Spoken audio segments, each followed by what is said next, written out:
Right, let's talk. There's something different in the air this season. Something that makes you stop and think not just about the matches on the pitch, but about where things are headed. There's a sense, almost a quiet shift, that we're standing at the edge of something bigger like European football is calling louder than ever. And when you start to really feel it, it changes the way you look at Celtic. It's not just about what happens week in, week out in the domestic league anymore. There's a bigger picture. From the very start of this season, the spotlight was clearly fixed on Europe and in particular the Champions League. Now, don't get me wrong, winning the Scottish Premiership, lifting cups, dominating locally, that's still vital. It's the bread and butter. But this season, the true adrenaline rush has come from those continental nights. The kind of nights that give you goosebumps where everything feels on the line. Take that night at Celtic Park against Leipzig. That was a different feeling altogether. The place was bouncing absolutely alive. You could feel it in your chest, that proper Champions League buzz. The pride, the energy, the way the team carried themselves, it was something else. And for me personally, no domestic match this season came close to that. Not the early win over Rangers, not the cup final that went to penalties, nothing. That Leipzig game was the one that stuck. And it's funny because even after the disappointment in Munich, watching Celtic play away to a club like Bayern filled me with a kind of pride I hadn't felt in a long while from domestic fixtures. There's just something about going toe-to-toe with giants of the European game that feels like a bigger accomplishment, like it means more. And I know others might feel differently, and that's fair enough. But for me, this season made it pretty clear. Europe is where the magic lives right now. And let's be honest here, the gap between Celtic and the rest of Scottish football has become a talking point for good reason. It's not new, but it's never felt quite so stark. The domestic games, at times, they've lacked edge. They've lacked that real sense of jeopardy. And that's not on Celtic. That's a testament to the work Brendan Rodgers and the squad have put in. They've been relentless, especially in the early part of the season, setting the tone, setting the standard. But when the league starts to feel a bit too comfortable, it naturally dampens the thrill. Watching Celtic dominate is always enjoyable, but it's not always gripping. And that's where Europe comes back in. The contrast is clear. When we're up against clubs from Germany, Belgium, or England, it feels like proper football again. There's a bite of tension, a sense that anything can happen. These aren't games where we're watching the clock from the 15th minute knowing we've got the points wrapped up. These are clashes that keep you glued to the screen, knuckles white hard. Pounding. And yeah, you can see it in the players too. There's a spark in them during European nights that sometimes isn't there in domestic fixtures. Maybe it's the atmosphere, maybe it's the level of challenge, but whatever it is, it's clear. That shift in intensity, that electric feeling, it's addictive. Now, that's not to say domestic success doesn't matter. Of course it does. Every title counts. Every win means something. But when you've seen your club conquer the local scene again and again, it's only natural to start craving something more, something harder to reach. And that's what Europe offers. Not just new opponents, but new standards, new goals. The bar gets raised and suddenly every pass, every tackle, every goal feels like it's part of a bigger story. A story that stretches beyond the borders of Scotland. Some might say that puts unfair pressure on Celtic, that it's not the club's responsibility to make Scottish football exciting. And they're right in a way. Celtic's job is to win, to entertain, to keep setting the pace. But there's no denying that the lack of competition in the league affects things. It affects the buzz, it affects the build-up. When most people already know the likely outcome of a match before a ball is even kicked, it's hard to keep the excitement alive. And again, that's not a dig at the club. If anything, it's praise. They've built a machine that just keeps rolling. But this season, more than ever, it felt like that machine was built for European roads. Like the domestic motorway was too narrow, too straight, too predictable. And when you're watching these nights unfold, whether it's a hard-fought draw in Italy or a last-minute winner in Glasgow, you start to wonder, is this where we should be? Is this where we belong? Not just participating, but properly competing, properly believing. Of course, there's no ignoring the fact that other leagues are facing the same kind of dominance issues. You look across Europe and see Red Star Belgrade with 8 in a row, Club Brugge chasing 5 and 6 Olympiacos hoarding, titles in Greece, Malmo running riot in Sweden. It's not unique to us. But the difference is, for clubs like ours, the European stage isn't just a bonus anymore. It's becoming the benchmark. It's where we find out who we really are, where we see the team pushed, tested, stretched to its limits. And if the domestic league can't match that level of challenge, it's only natural for eyes to drift, for fans to save their voices for European nights, for players to bring their best when the lights are brightest. You can feel it. You can see it. The shift is real. What's more, changes are coming. There's already talk of restructuring the Premiership, maybe trimming down the number of games to make space for Europe. UEFA's adding more matches to their competitions. The calendar's getting tighter, the demands are growing, and you can sense the direction this is heading. More Europe, less domestic routine, more glamour, more risk, more reward. And you know what? That might not be such a bad thing. Because the truth is, no matter how much we love those cold afternoons at home against the so-called underdogs, nothing compares to the roar of a Champions League anthem echoing through Celtic Park. Nothing beats the feeling of being part of something bigger.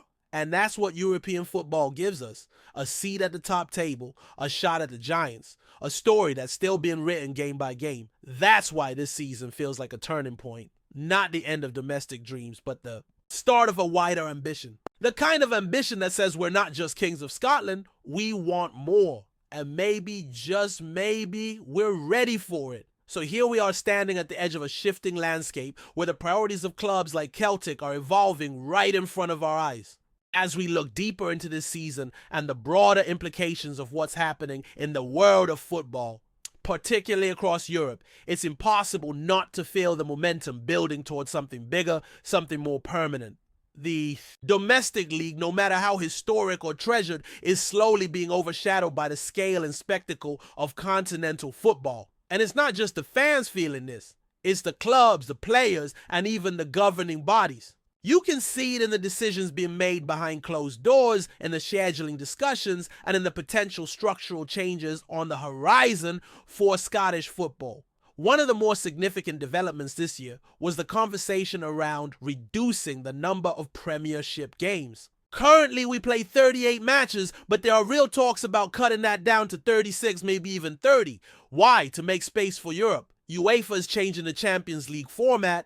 Teams will now play more group stage games, and there's even speculation about weekend fixtures for European matches. That's a massive shift, especially for a club like Celtic, which thrives on European nights, but also has to balance the domestic grind. If UEFA eventually pushes forward with 10 league phase games per team, which many insiders believe is inevitable by 2027, then something has to give. And that something is going to be the domestic calendar. The shift in UEFA's commercial partners also speaks volumes. After decades working with team marketing, UEFA has now turned to Relevant Sports, a company based in the United States. This isn't just a name change, it's a directional pivot. Relevant Sports has experience with growing the brand of football in America, notably through the International Champions Cup, which Celtic has participated in several times. The idea that Champions League games could one day be played in North America no longer feels like a wild rumor. In fact, with Relevant now holding the reins, it's starting to feel like a matter of time. Maybe even the final itself one day being hosted in the US. That would mark a complete redefinition of what the Champions League is and who it's for. And again, while this might not directly impact the day-to-day operations of Celtic right now, it undeniably changes the context in which the club operates. When the stage gets that big, when the lights get that bright, the pressure and opportunity ramps up. The question then becomes, is Celtic ready to fully embrace this future? Because whether we like it or not, the direction of travel is clear. More European games, higher stakes, global audiences. That's the arena top clubs want to play in, and Celtic is knocking on that door louder than ever. Domestically, the gap only widens. We've seen it season after season. Whether it's trebles or dominant league runs, there's very little that surprises anymore. Of course, winning is always special, but the edge, the unpredictability, the sense of competition, it's been fading. And that's not just in Scotland. You look around Europe and see similar stories.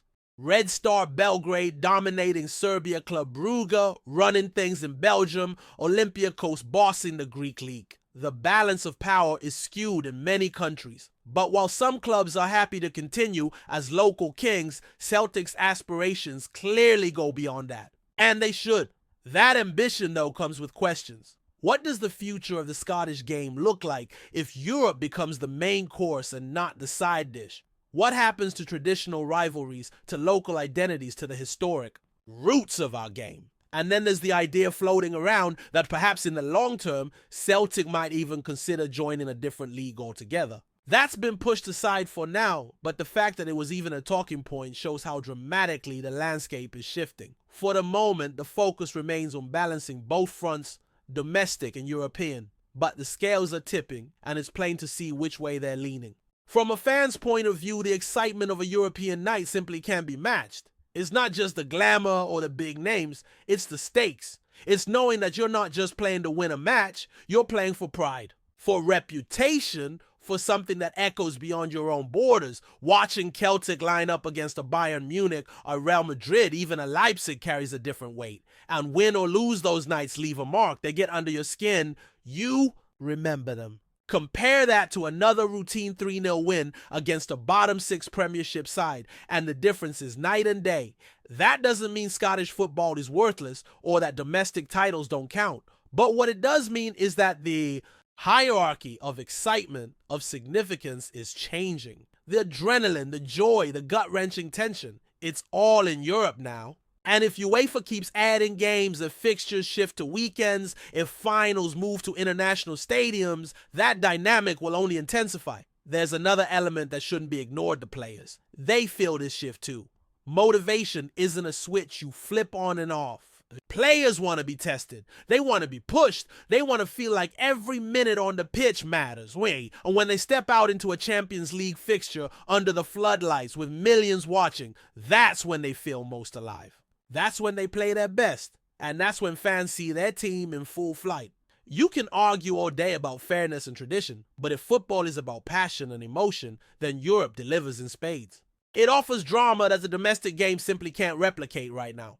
Unless, of course, the domestic league becomes more competitive. That's the other side of this coin. If Rangers or another club manage to close the gap, then suddenly the Premiership becomes a battleground again, a proper contest. And that would change everything. Fans would care more, matches would matter more, and maybe, just maybe, we'd stop daydreaming about far-off stadiums and focus again on what's right in front of us. But that's a big if, because right now the real story is being written in Europe. The future is being shaped by UEFA's decisions, by commercial deals in boardrooms far from Glasgow, and by a generation of players and supporters who crave the intensity of the continental stage. We can keep pretending that everything's the same as it was 10 years ago, but that illusion won't last forever. Football is changing. The calendar, the formats, the locations, even the expectations, it's all in flux. And Celtic, like any club with ambition, has to ride that wave. It's not about abandoning our roots. It's about growing, evolving, meeting the moment. Because if there's one thing this season has made clear, it's that standing still is not an option. Not when the rest of the football world is already moving. Before we proceed, subscribe to our channel and enable notifications to receive all exclusive news about Celtic FC. Don't miss any details about your favorite team. It's extremely important for Celtic FC fans. In a stunning turn of events that set the terraces of Parkhead alight, Andrew Robertson, the pride of Glasgow, is coming home. After years dazzling the Premier League with his relentless energy, pinpoint crosses, and unwavering heart, the Scottish captain has signed with Celtic, bringing his journey full circle in a way that feels more like destiny than transfer news. Born and raised in Glasgow, Robertson's rise from Queen's Park to the bright lights of Anfield is the stuff of legend. But while he lifted trophies with Liverpool and led Scotland onto the international stage, there was always a sense that one day he'd return. And now, with a glint in his eye and that familiar green and white shirt on his back, the prodigal son is back where many fans always felt he belonged. The announcement has sent shockwaves through Scottish football. Celtic supporters, already dreaming of league titles and European nights, now find themselves with a local hero ready to give everything for the badge. More than just a marquee signing, Robertson embodies the very soul of Celtic. Grit, determination, and a love for the game that transcends contracts and trophies. Manager Brendan Rodgers, who once worked with Robertson during his time scouting in the lower leagues, couldn't hide his delight. It's not just about bringing in a quality player, he said. It's about bringing home someone who understands what this club means, who knows the weight of the jersey, and who's ready to fight for it every minute he's on the pitch. For Robertson, the decision wasn't about money or glamour. It was about legacy. I've played in some of the biggest stadiums in the world, but nothing compares to the roar of Celtic Park, he admitted. This isn't just a move, it's a homecoming. I want to win here for the fans, for my family, and for the city. The green half of Glasgow can barely contain its excitement. With Robertson bombing down the left flank, leading by example both on and off the pitch, the boys are poised for a new era. And for the fans, seeing one of their own return at the peak of his powers isn't just special, it's poetic. Hello, fan! Don't forget to like and subscribe to the channel, as it means a lot to Celtic FC. Also, share your opinion about the news in the comments below. See you in the next video.